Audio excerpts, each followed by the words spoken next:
မင်္ဂလာပါဂျာမနီမှာစေတက်ကတူတက်ဖို့ဘာလို့ရွေးချယ်ခဲ့တာပါလဲသမီးဂျာမနီနိုင်ငံမှာစေချောင်းတက်ဖို့ဘာကြောင့်ရွေးချယ်ခဲ့တာလဲဆိုရင်တော့ဂျာမနီနိုင်ငံကပြီးရဲ့စေတက်ကတူပွဲဟာတစ်ကမ္ဘာလုံးကအတိအမှတ်ပြုတယ်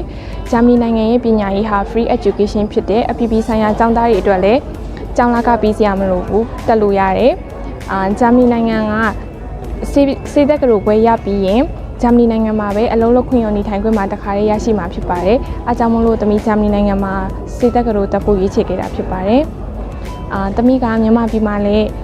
အထက်တန်းကိုထူးစွန်စွာအမှတ်ကောင်းကောင်းနဲ့အောင်မြင်ခဲ့ပြီးစေတက်ကတူကိုဝင်ခွင့်ရရှိခဲ့ပါတယ်။ဒါပေမဲ့သမီးကဂျာမနီနိုင်ငံမှာစေတက်ကတူတက်ချင်တာဖြစ်တဲ့အတွက် Grade 12 Education System လိုအပ်နေတဲ့အတွက် OSD ကိုရွေးချယ်ခဲ့ပါတယ်။ဂျာမန်စာလည်းလိုတာဖြစ်တဲ့အတွက် A1 ကနေ B2 အထိဂျာမန်စာကို ECO မှာပဲသင်ကြားခဲ့ပါတယ်။အနောက်မှာတော့ ECO ကကျောင်းလျှောက်ပြီးခဲ့ပြီးဂျာမနီနိုင်ငံရဲ့စေတက်ကတူကိုဝင်ခွင့်ရရှိသွားခဲ့တာဖြစ်ပါတယ်။အဲ့အတွက်ကြောင့်လည်း ECO ကိုကျေးဇူးအများကြီးတင်ပါတယ်ရှင်။